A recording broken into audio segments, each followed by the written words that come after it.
Hey, it's Chris from Novation. We've got the brand new Novation Peak here, our fantastic 8-voice poly desktop synthesizer.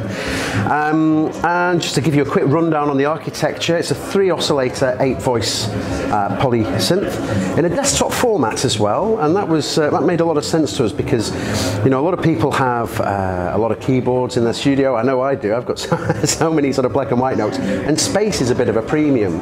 So obviously we've gone for this small, compact design, but there's a lot of power inside this box as well. As I say, 3 oscillators here, and if we look at the oscillator section, each of the oscillators are identical, so they can all be you know, controlled in exactly the same way. And we have our let's get to an initialized patch so I can sort of show you. Here we go, sawtooth waveform, square, quartz pitch control.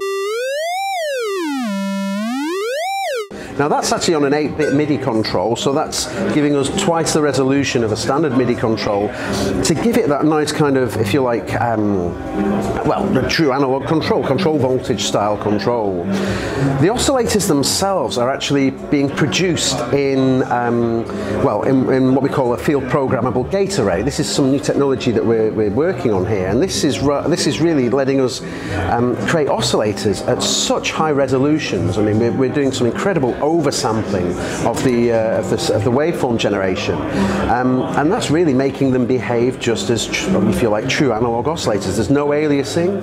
That's been pushed right up into way beyond sort of. So you try to emulate something or something new, a new sound? No, this is completely new, I would say. I mean, what we've got here is we've got, you know, numerically controlled digital oscillators, but that gives us the ability to use things, for example, like wavetables. We can wave shape as well, stuff that is not generally, you know, possible in the analog the analog realm. And you know, these oscillators are so powerful and so you know, so happy with them. We've given them a name as well. These are the Oxford oscillators, and that relates back to Chris Huggett, who is our, you know, key designer on the Peak synth. He's a bit of a synth legend in his own right. You know, he's the guy behind originally the Wasp and the Oscar synthesizers, and then of course all the Novation synthesizers since. And yeah, so we've given these the name Oxford oscillators, but I would say they're new. I don't think we're trying to, you know, sort of reinvent the wheel. Sure, we have analog wave shapes because they're the most useful in a lot of respects for a lot of sounds, but you know, we can do additional things that can't be done just with analog technology. That said, we have got you know, a good chunk of analog technology in this synthesizer as well. You know, we have our digital aspect here, but running through this section, this is our analog section, and that includes, of course, a variable state OTA filter. It's a really super resonant. Sorry, everybody in the room. You can hear it's a bit of a screamer in terms of the, you know, the resonance on there. Analog distortion, overdriving the filter. We have 3 distortion points, so this is the one going into the filter. I have a second one here, which is my analog. This is actually an analog drive. This is after the filter, it's post filter, and they're quite different characters as well. So you've got 2, you know, really kind of, yeah, as I say, different characters that you can use. And then finally, after the VCA, we've got the distortion as well. So this analog side, you know, with any synthesizer, you know, the magic is really in the filter. You know, that's where a lot of the character in the sound will come from, and it's you know, it's a really lovely filter. Again, this is taken from the Base Station 2 technology, which in turn, you know, was used originally, and again, right back to the early days into the Wasp. So the filter is based on the Base Station 2? Or? Yeah, it's a Base Station 2, but as I say, it's had the resonance extended, if you like, and we've actually got variable key tracking on here as well. So, you know, we can either go, well, we've got all the grades between off and on. So, you know, you've got lots of key tracking options there. So yeah, so I mean, that's the filter. It's band pass, high pass and low pass, 2-pole, 4-pole. We can attach it to either the amp envelope or mod envelope 1 from the top panel. But I should say, I mean, whilst we've got all this wonderful wonderful control on the top panel, and even if we just had that control, it'd be a very powerful synthesizer. Under the hood there's a whole lot more going on as well. So up here we have our little menu section with our screen here, and this button, the mod button, this will take me to our modulation matrix. And in the modulation matrix, this is, you know, as I say, we've got a lot of things hardwired. For example, you know, here we have LFO1 connected to the filter cutoff, but maybe I want LFO1 here to do something, but I want actually LFO2 to also manipulate the filter. I can do so. So I can just go here, choose the destination to be the filter frequency, the frequency control here, move across and say, okay, I want LFO2, let's see, LFO2 to control the filter as well as LFO1. Now we have the two LFOs accessing the filter itself. I can also do things with example here, we've got the animate button. Now I turn on animate here, animate 1, there we go. Oh, actually I think I need to do it the other way around, so I get animate up at the top and then source B will go to LFO2, okay, and now get some depth on there. See, the animate button is turned on, so now we can hear LFO1 controlling the filter. Controlling the filter there. Now if I press animate 2, let's get some kind of audio rate filtering going on there. And now, so I have the ability to actually switch in that effect, if you like. The animate switch can really sort of expand what you can do with your presets, you know. We have a specific preset here, but by activating the animate switches, we've got, for example, another preset, you know, so, and I can have another one here and another, you know, so it's, so this animate is made for performances live? Yeah, absolutely. It's a really powerful performance tool indeed. I mean, let's see if I can find the patch. I wonder if I have it here. This one. So this is a patch I made a while back, and on here I've got different pitch controls. So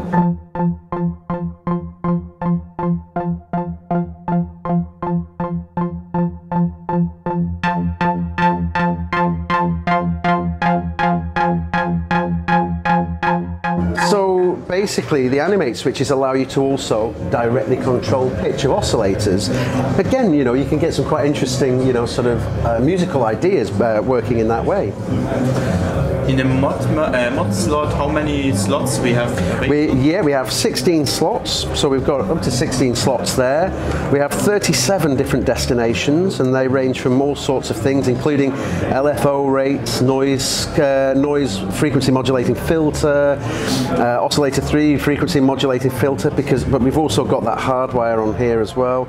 Effects are not modulable. Effects are not actually involved on the modulation matrix. That's actually a separate part of the FPGA and can't actually be accessed by the control, if you like, at this point. So yeah, so that unfortunately they are kind of dealt with separately, but I have to bring attention to the effects as well, because I do think they're wonderful sounding things. I mean, this patch I was just making before we started recording.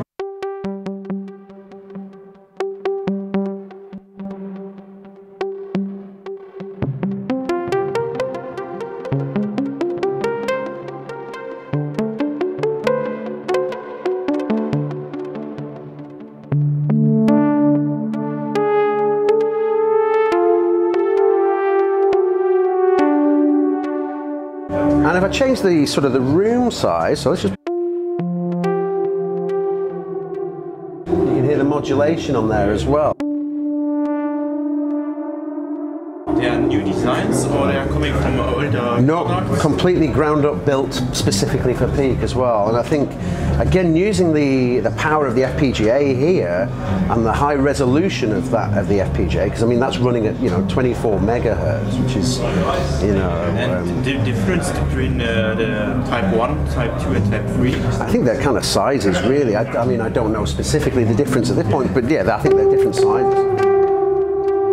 But again, if I want to go deeper, I have got different additional controls. Actually, I think, I remember now, these are, I think, a sort of, if you like, different sized presets. And yeah, and all sorts of things here. I mean, if I go back to this page, this is really nice as well. So we have a standard parallel routing. That's the sort of initialized routing. So they're all routed in parallel here. But if I want to, I can choose the position of where the effects are as well. So the chorus is lovely too.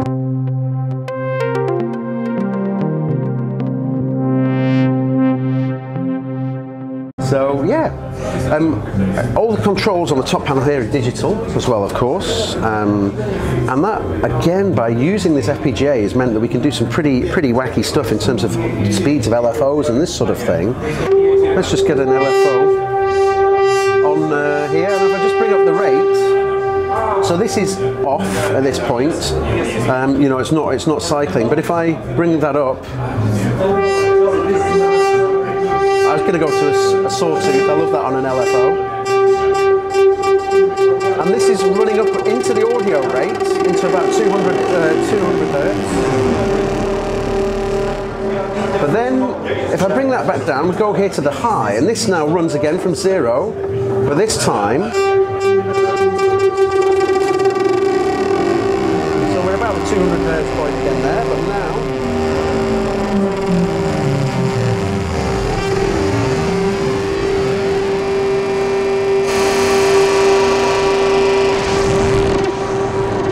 running up to 1.6 kilohertz, which is pretty fast. That's way up into the high registers of the audio rate itself. So yeah, so that's peak. Another wavetables? Absolutely, yes, indeed. So on the oscillator side, I mentioned before, we've got our standard wave shapes. The triangle, sawtooth, and square are all NCO-based oscillators, but we have wavetable on the sine wave here as well. And this, again, using the sine. Actually, let's go to initialize patch, we'll hear that better. So we have wave shaping on here. So this is, I think, just bringing in extra sort of distortion harmonics on the sine wave. On the triangle, we have kind of like a wave folding shape, which is quite nice. It's got a kind of a sync flavor to it, if you like. Sawtooth, you know, we can kind of use that, and if we start to, it starts to thicken up the source, but if I bring in a bit of modulation on there as well, so if I get the LFO1 to be modulating the source, you get that really kind of lovely like Novation saw sound coming through. Pulse width, obviously on the square wave, so including passing through 0 to get that kind of rhythmic stuff. Let's see, what else do we have? Yeah, and then we've got the Moore switch, of course. In the Moore switch, here in the oscillator menu now, we've got to our wavetables, basically here, and we've got 17 wavetables, including a random. Which is, of course, that's morphing, isn't it? Let's bring that back to 0. So kind of a randomly generated wavetable, but then also the others that are useful as well. So you can morph between how many waveforms inside the wavetable? On the wavetable itself, we've got 5 waveforms, which might seem initially a little bit kind of low number, you know, compared to sort of PPGs and that sort of thing. But you know, in our Nova series, we had wavetables of 9 positions, but we did quite a bit of work and decided, you know, worked on what was going to be the most useful, in terms of musicality, and 5 seemed to be the right number to be able to kind of get the sort of sounds you want to be able to dial them in. So yeah, I mean, a lot of work kind of went into that sort of decision. Get to the octaves as well. There's some octaves somewhere. Let's see. Oh yeah, we go to the voice.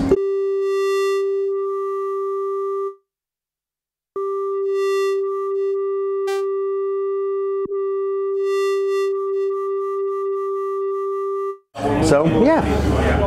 And in the backside you have connections? Yeah, of course. It's going to be a bit difficult to sort of pick this up, but I tried to. MIDI in, out and through. USB, MIDI over USB. We've got 2 pedal inputs as well, and these can be expression pedals or sustain pedals. So these are routable to different parameters. In the mod matrix, absolutely. In fact, you could, for example, you could set up the pedals, if you have sustain pedals, activating as switches for the animate switches. Or you could maybe have an expression pedal to control another aspect, maybe the filter opening or something like that. We have got CV input as well, so it can connect into modular, and you can use additional CV gear to give you extra modulation sources, obviously stereo out and a headphone out as well. So that's the back panel. It's pretty straightforward really, but the CV is nice as well, and again you can access that through the mod matrix. So if we go to let's see, if we go to source, of course, there it is, CV plus minus, and we can dial in an amount of how much CV we want to control, whichever destination it is that we want to control. Okay, and price and availability? Okay, availability, it's going to be mid-May, hopefully in the stores. It's going to be around about that time, and price-wise, it's going to be $12.99. And it comes without the stand? Or? The stand is a separate purchase as well. That's going to be about $100, I think. Comes with some nice wooden end cheeks out straight out of the box. Of course, you know, it's a nice, fantastic sounding synth. It's got to have wooden end cheeks, so we've got those on as well. But the stand as well, that's a separate thing. And actually, it's really quite nice. I mean, if I do this, it might work. I've got my cables in, but you know, you've got 2 different positions for the synth. You know, we've got it at this angle, or if we use the other side as well, we've got it at a more straight up sort of position. Okay. Thank you very much. Cheers. Thank you.